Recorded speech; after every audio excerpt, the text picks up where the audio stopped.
নমস্কার, আমার নাম অস্মিতা দাস। আবৃত্তি করছি কবি সুকুমার রায়ের লেখা কবিতা গোপ চুরি।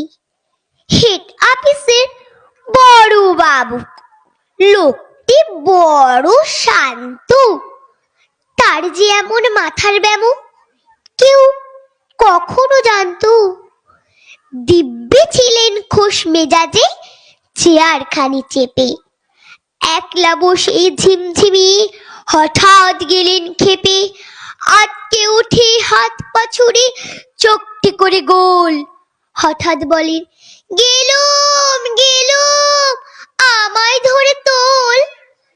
তাই শুনে কেউ বদ্যি ডাকে, কেউ বা হাঁকে পুলিশ, কেউ বা বলে কামড়ে দেবে, সাবধানে তুলিস। ব্যস্ত সবাই এদিক ওদিক করছে ঘোরাঘুরি। বাবু হাঁকেন, ওরে আমার গোপ গিয়েছে চুরি। গোপ হারানো আজব কথা, তাও কি হয় সত্যি?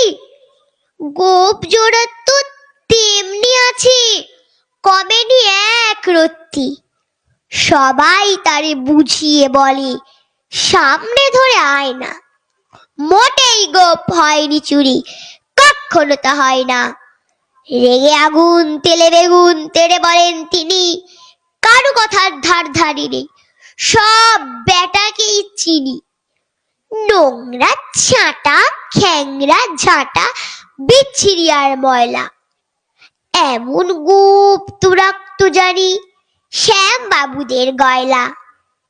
এই গোপ যদি আমার বলিস, করবো তোদের জবাই।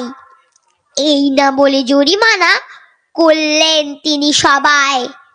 ভীষণ রেগে বিষম খেয়ে দিলেন লিখে খাতায়, কাউকে বেশি লাই দিতে নেই, সবাই চড়ে মাথায়। অফিসের এই বাঁদরগুলো মাথায় খালি গোবর। গোপ জোড়া যে কোথায় গেল কেউ রাখে না খবর।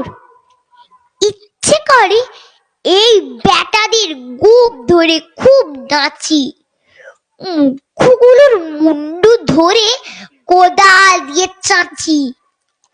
গোপ কে বলে তোমার আমার, গোপ কি কারো কেনা? গোফের আমি, গোফের তুমি, তাই দিয়ে যায় চেনা। নমস্কার।